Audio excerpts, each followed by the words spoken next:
Amin Affal, bonjour. Alors vous êtes le directeur technique de la Fédération royale marocaine de surf et bodyboard. Alors est-ce que vous pouvez nous parler un petit peu plus de la performance des surfeurs marocains lors de cette compétition, ainsi que la participation future des surfeurs et des bodyboarders marocains dans les prochaines compétitions internationales?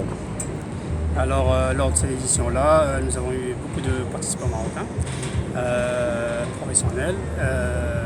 Alors, en tête de file, on avait Ramzi Khouyam, qui était celui qui avait le plus de potentiel pour passer pour eux-mêmes pour remporter cette compétition.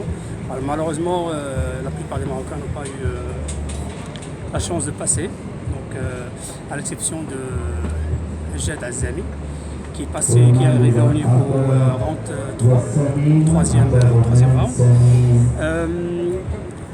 Bien sûr, nous avons eu une petite déception par rapport à la performance des Marocains, mais ceci n'est pas dû à leur manque de chance ou de compétences, mais plutôt au niveau très élevé des professionnels qui sont présents cette année à l'Enfa Place pour Casablanca. Alors cet événement-là prend de plus en plus d'ampleur et de niveau. Il ramène ou il attire de plus en plus de riders qui sont très bien classés dans le circuit mondial, et c'est ce qui rend la tâche un peu difficile pour les Marocains. Alors juste une petite précision, les Marocains présents à cette compétition, ce sont des Marocains où cette compétition c'est une compétition professionnelle, c'est-à-dire qu'elle est ouverte à tout le monde. N'importe qui ait le niveau ou pas, il vient du moment qu'il paie sa licence d'OVSL, il a le droit de participer à cette compétition. Donc ça ne reflète nullement le niveau du surf national. Le niveau étant jugé sur les performances de l'équipe nationale.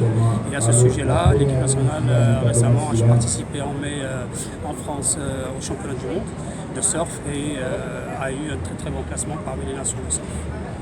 Alors, sachant que le Maroc compte beaucoup de côtes et beaucoup de spots de surf, pourquoi est-ce on n'arrive toujours pas à avoir un champion d'envergure internationale au niveau du surf ou du bodyboard? Alors là, vous avez cité un seul ingrédient, c'est 3000 km de surf, mais ça, de vagues, mais ça ne suffit pas. Avec toute la bonne volonté de la fédération et tout ce que fait la fédération, bien sûr, tout ça ne suffit pas, et c'est un écosystème qu'il faut qu'il soit mis en place, et les premiers acteurs, ce sont les clubs et les coachs régionaux et locaux de chaque plage. Donc, comme j'ai dit, la fédération à elle seule, même avec toutes les belles vagues du monde, ne peut rien faire sans l'implication de tout le monde, et en premier lieu, les clubs de surf.